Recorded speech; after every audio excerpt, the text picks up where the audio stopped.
Bien, vamos a iniciar nuestro video número 47.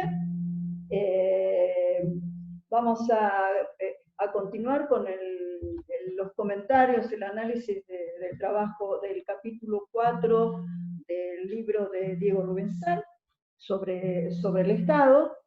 Esto nos va a insumir 3 videos, este es el segundo.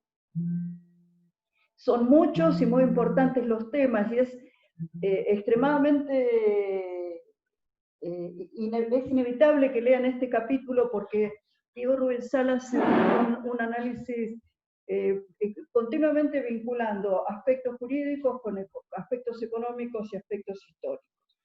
Entonces, otorga unas cifras de ingresos para observar la evolución que ha tenido en los países de América Latina,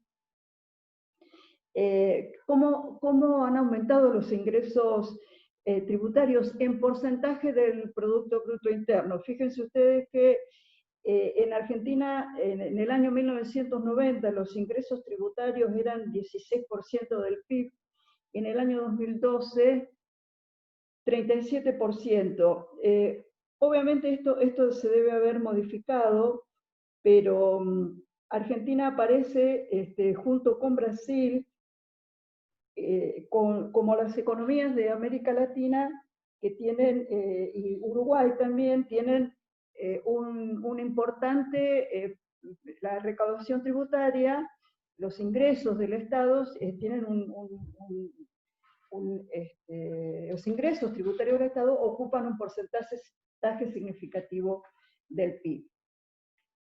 Bien, otro aspecto más teórico que seguramente va a estar complementado, va a ser complementado con comentarios del licenciado Joaquín Rodríguez, y que recomiendo que discutan con él y le consulten sus dudas sobre estas cuestiones, es la referencia a las fallas de mercado.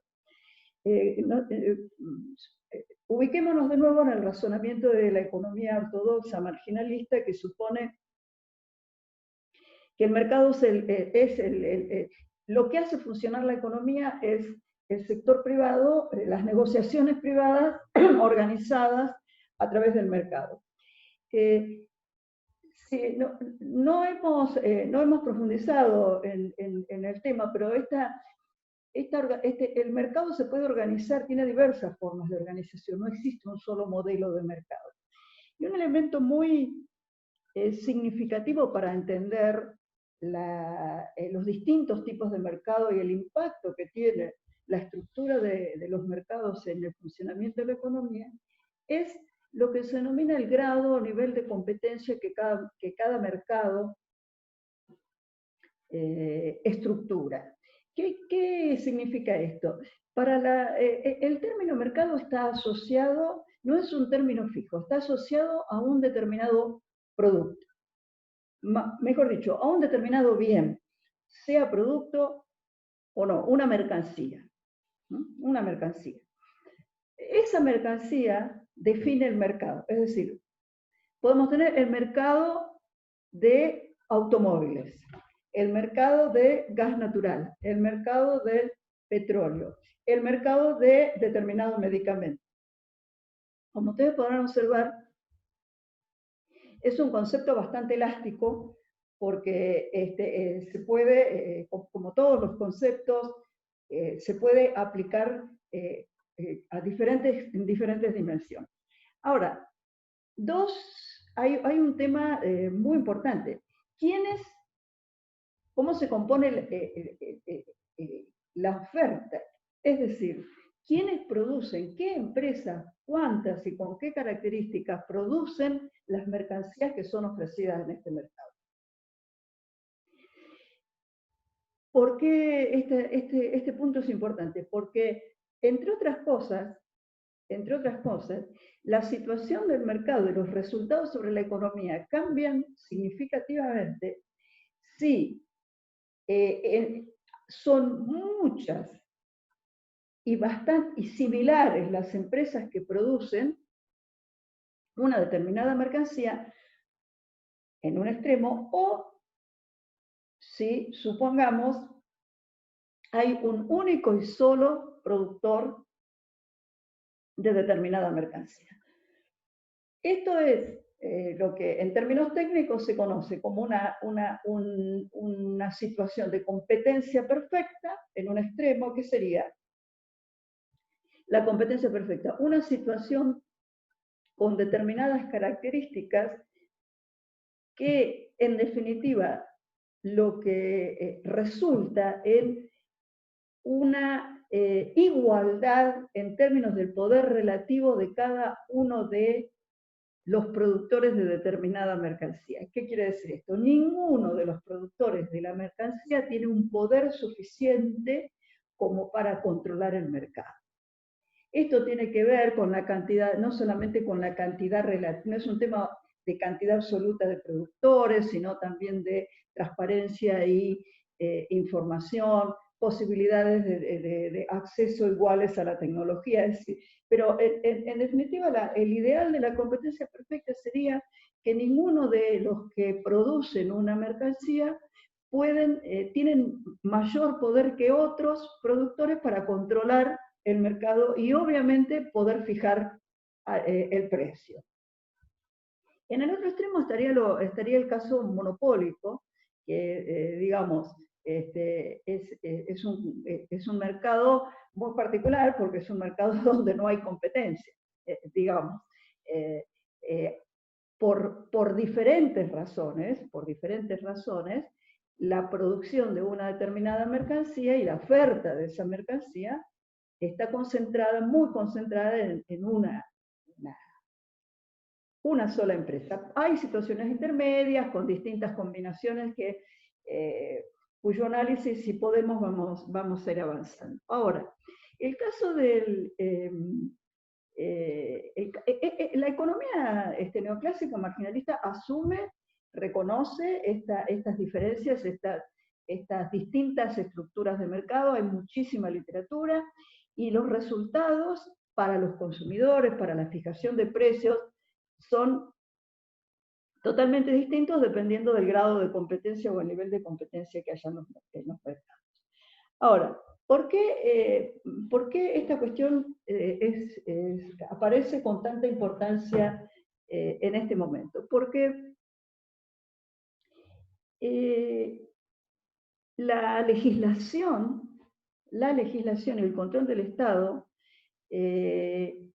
es importantísima en lo que se refiere al funcionamiento de los mercados. Entonces, este texto de Rubensal nos sirve para entender cómo se interrelaciona, se superpone la estructura del mercado con el complejo de regulaciones y controles estatales. Nuevamente, ejemplos que van en sentido contrario a esta dicotomía Estado-mercado. Entonces, tomemos algunos ejemplos. Por ejemplo, los servicios públicos esenciales. En muchos casos se habla de la existencia de una figura que se denomina monopolio natural, un modelo de mercado monopolio natural. ¿Qué es el monopolio natural? Bien, es la concentración en la provisión de una determinada mercancía, no por un proceso de construcción de poder y competencia de unos empresarios sobre otros, sino porque las características propias del producto impiden técnicamente la existencia de muchos productores. Esto muchas veces se mide a partir de lo que se denominan economías de escala. Podemos tener un ejemplo de esto que se discutió mucho en la Argentina y en la provincia de Neuquén hace décadas, que es la construcción e instalación de una planta de fertilizantes en la provincia de Neuquén. Esta propuesta vino desde la época del presidente Alfonsín. ¿Cuál era la idea? La idea es que parte de los recursos naturales de gas y petróleo de Neuquén se procesasen de manera de tener lo que se denomina una industria petroquímica, que son derivados del petróleo muy complejos, y específicamente una planta de fertilizantes. Ahora, los cálculos económicos indican que la inversión necesaria para que se realice esa planta de fertilizantes, se concrete, es tan importante que tiene necesariamente que garantizar un mercado de alguna manera asegurado para que la inversión sea rentable y se justifique. Entonces, no puede haber infinitas plantas de fertilizantes. Hubo una situación de competencia clara, finalmente el polo petroquímico se fue consolidando en la ciudad de Bahía Blanca, y esto tiene que ver muchas veces con esta cuestión de las condiciones tecnológicas que llevan a la consolidación de monopolios naturales. ¿Qué es lo que pasa? Si como resulta técnicamente imposible dividir la oferta, porque no se puede proveer, por ejemplo, energía eléctrica con determinados modelos de empresas, sino que tienen que ser bajo determinadas condiciones, empresas grandes, entonces sería perjudicial la desconcentración de la oferta. Bien, por otro lado, presenta también Rubensal la discusión sobre, una discusión muy antigua, muy intensa, sobre cuáles son los bienes que el Estado debe producir. Si existe un criterio para delimitar el área de producción estatal del área de producción privada. Se habla en este caso de los bienes públicos, que en realidad son servicios públicos como educación, salud, justicia, seguridad. Y ahí hay todo un análisis que fundamenta digamos, llega a la conclusión de que en determinados servicios, como por ejemplo el servicio de defensa, el servicio de justicia, no sería posible por parte del sector privado el abastecimiento, la producción de estos servicios, porque, entre otras cosas, existe una imposibilidad de fijación de precio porque no se puede establecer una relación directa entre la provisión del servicio y el receptor del servicio. El servicio de justicia existe y no se puede determinar qué cantidad de servicio de justicia cada uno de los ciudadanos recibe de manera de cobrar un precio por el servicio de justicia. Entonces, este tipo de indivisibilidad impide que ciertos tipos de bienes puedan ser transformados en mercancías y tienen que ser producidos por el Estado. Es distinto el caso de la salud y la educación, donde sí el Estado, hay educación privada y salud privada.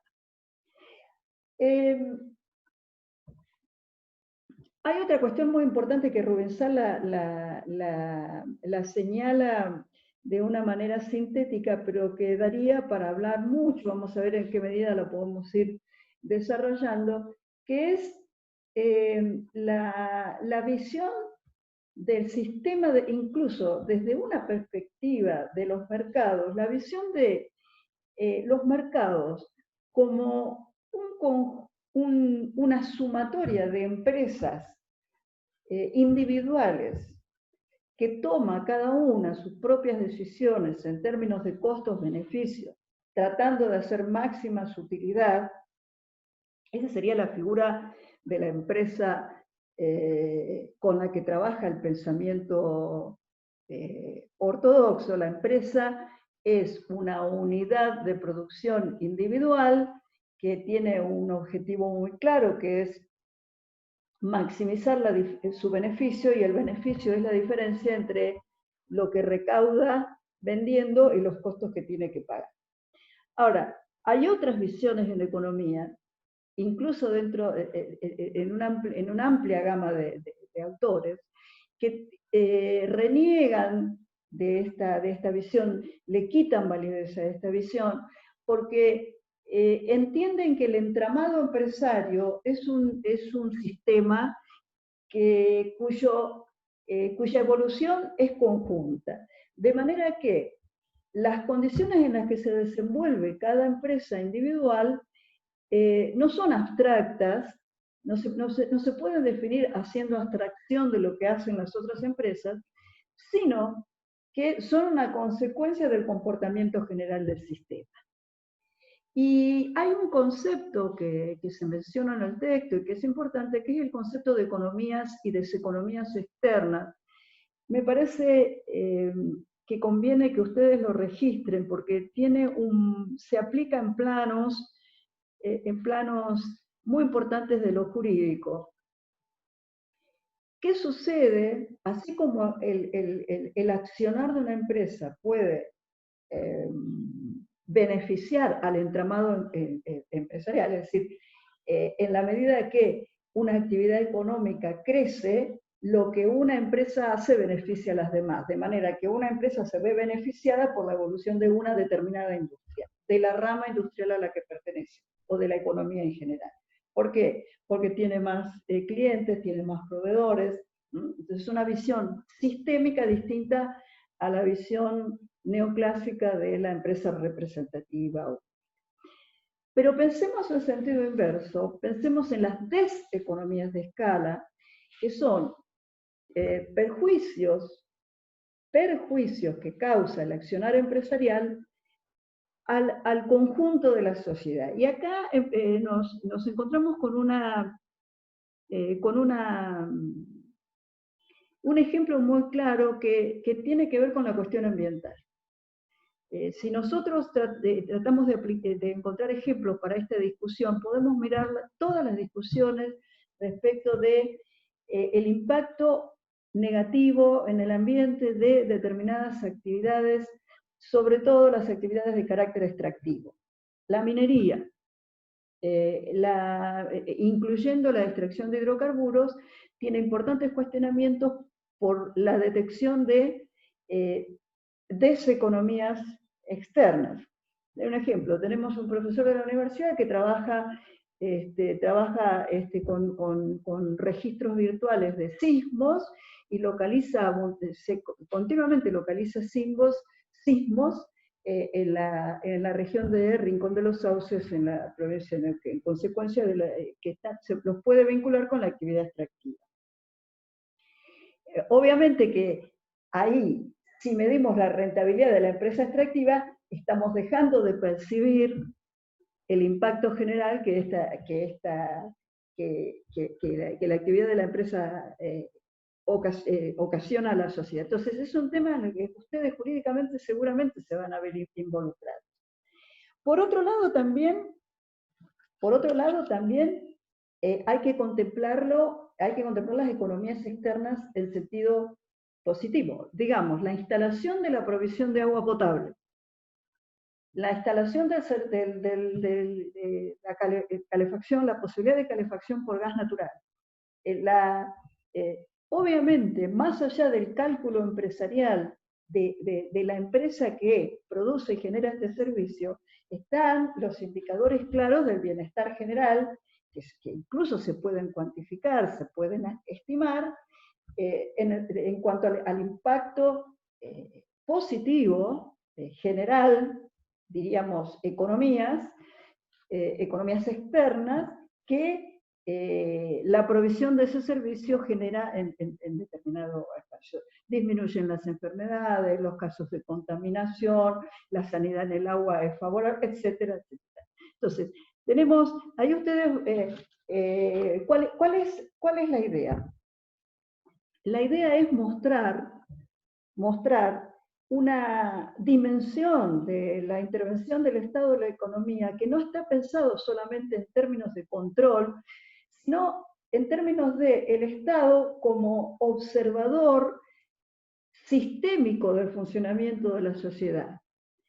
Las empresas que integran el mercado en el sistema capitalista trabajan en términos generales con un análisis de impacto individual de sus acciones que está limitado a la rentabilidad que pueden obtener. Pero esa óptica es una óptica microeconómica, una mirada microeconómica que puede ocasionar una cantidad de impactos, tanto positivos como negativos en la sociedad. Entonces, la existencia del Estado la existencia del Estado como portador de esta visión sistémica de las actividades económicas de una sociedad es muy importante y pueden buscar ustedes cantidades de ejemplos en ese sentido y está bueno que lo recuerden para cuando a lo largo de su carrera. Otro tema más concreto con el que sí se van a topar seguramente es con la cuestión de las políticas antimonopólicas. Como consecuencia de lo que conversábamos recién respecto de la estructura, de lo que significa la significatividad del impacto de la producción, de la conformación de monopolios en determinados rubros de la economía, hay una trayectoria jurídica legislativa que tiene que ver con amplia, diversa, en todos los países del mundo, que tiene que ver con el objetivo de evitar la conformación de monopolios.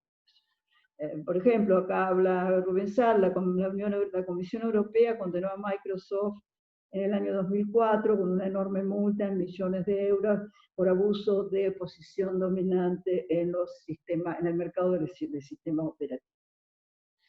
Ustedes van a estudiar a lo largo de su carrera una cantidad de leyes que están vinculadas con tienen, más allá de la letra de la ley, es importante ubicar la ley en el marco de esta discusión de modelo económico más inclinado hacia el mercado o más hacia la economía mixta. La ley de defensa del consumidor, la ley de lealtad comercial, la ley de defensa de la competencia, la ley de abastecimiento.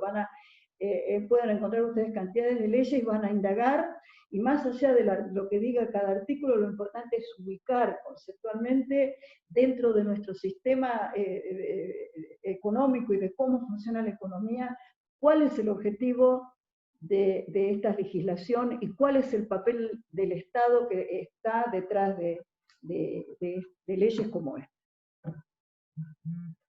Bien, vamos a anunciar otro tema, que es el tema de la política fiscal. ¿Qué es la política fiscal? Ustedes lo pueden discutir después de la lectura, lo discuten entre ustedes y con los colegas. En términos generales vamos a anunciar la política fiscal como el manejo del presupuesto del Estado, el manejo del presupuesto del Estado. Se está negociando en este momento en la Cámara de Diputados la ley de presupuesto para el próximo año 2021, y más allá de la letra y de las cifras de la ley de presupuesto, el presupuesto del Estado representa una política, o permite identificar una política, tiene una política detrás. Ya explicamos todo lo que esta idea de gasto público es bastante tramposa, porque en el gasto público están los servicios esenciales y digamos, no van a encontrar un solo educador que diga que la educación es un gasto. Este año de pandemia creo que es bastante difícil discutir que el gasto en salud es un gasto y no una inversión, que es necesaria para evitar problemas más serios.